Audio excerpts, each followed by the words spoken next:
უკვე მეორე წელია ახალციხის მერის სამოქალაქო მრჩეველთა საბჭოს ხდომა დახურულ კარს მიღმა იმართება.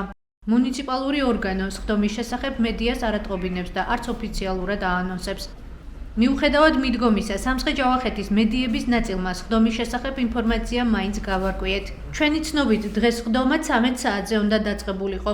შესაბამისად, ჩვენ და სამხრეთის კარიბჭის ჟურნალისტები ამ დროისთვის უკვე ადგილზე ვიმყოფებოდით. თუმცა დაცვის სამსახურში გვითხრეს, რომ ხდომა 12 საათზე დაიწყო და საზოგადოებასთან ურთიერთობის სამსახურის დავალებით მასზე არ შეგვიშვეს. საზოგადოებასთან ურთიერთობის სამსახურში აღნიშნულს უარყოფენ. მოდით, ერთად მივიდეთ და ვკითხოთ. რატომ არ შეუშვეს მედიას ხდომაზე, მით უფრო იმ ფონზე, როდესაც გასულ წლებში განსხვავებული პრაქტიკა იყო. კითხვა ახალციხის მერს ირაკლი ლაზარაშვილს საბჭოს ხდომის დასრულების შემდეგ დაუსვით. მისი თქმით, არ აქვს ვალდებულება ყველა სამუშაო შეხვედრის შესახებ მედიას შეატყობინოს. დამატებითი კითხვების თავიდან არიდების მიზნით ლაზარაშვილი ადმინისტრაციული შენობის გვერდით არსებულ ყოფილ საბავშვო ბაღის ეზოში შევიდა. რომ გითხრათ, რატომ არ გაგვაგებინეთ და რატომ არ შემოგვიშვეს ხდომაზე? სამუშაო შეხვედრა მქონდა და ხა ვალდებული არ ვარ ყველა შეხვედრაზე. რა საკითხები განიხილეს საბჭოს ხდომაზე და როგორია წევრების დამოკიდებულება შეხვედრაზე მედიის არ დაშვების შესახებ. ჩვენ ეს კითხვა საბჭოს წევრების ნაწილს დავუსვით.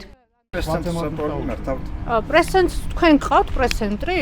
ჩვენ არა გამგეობას. მედია არ შეგვიშვეს ჩვენ შეხვედრაზე მიუხედავად იმისა, რომ განმავლობაში ჩვენ ვაშუქებდით პროცესს. რას ფიქრობთ ამასთან დაკავშირებით? რამდენად ხედავთ თუ არა პრობლემას, რომ მედიაც არ აქვს შესაძლებლობა საჯაროს ხდომა გააშუქოს? და თქვენ იმას ფიქრობთ, რომ ამაზე მე უნდა ვიფიქრო? თქვენ როგორც მრჩეველი რას ურჩევდით მერს? მერს კი არა, თქვენ რას გირჩევდით? კაი, ჩვენ რას გვირჩევდით? ხო და ამიტომ ეს თქვენ და მერიამ უნდა გაარკვიოთ. ეს არ არის მრჩეველთა საბჭოს პრეროგატივა. მე ვალდებული არა ვარ თქვენ პოზიცია გაგიზიაროთ. მე როგორც მრჩეველი, როდესაც ამ საკითხზე იქნება საუბარი, აუცილებლად დავაფიქსირებ თქვენს ჩემს პოზიციას. როგორც მრჩეველი, მე თქვენს გირჩევთ, რომ ერთმანეთთან კარგი ურთიერთობა, ორმხრივი ურთიერთობა ჩამოყალიბოთ.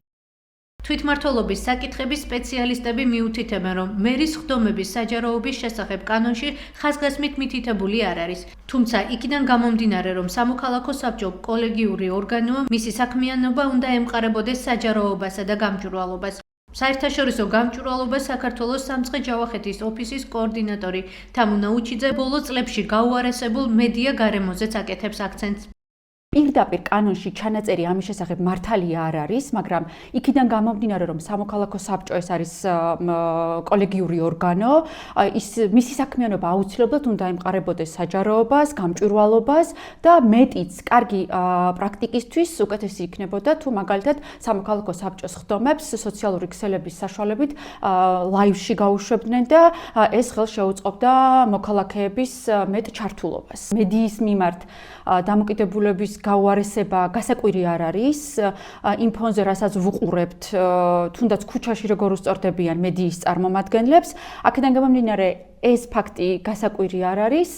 ამ ხელისუფლების პირობებში მოლოდინი მხოლოდ იმის მაქვს, რომ ეს ყველაფერი შეიძლება კიდევ უფრო მეტად გაუარესდეს, ვიდრე რაიმე გაუმჯობესდეს.